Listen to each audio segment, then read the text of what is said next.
Scan to unlock Sovi and ace your tests.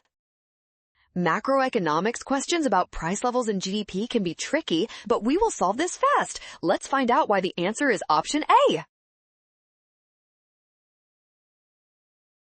First, we need to identify what causes stagflation, which is when prices rise while output falls. This specific combination only happens when the short-run aggregate supply curve shifts leftward.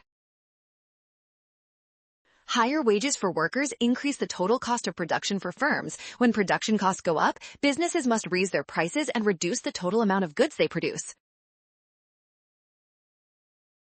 Other options like spending or taxes shift demand or supply the wrong way. Therefore, higher wages in option A perfectly explain this economic shift.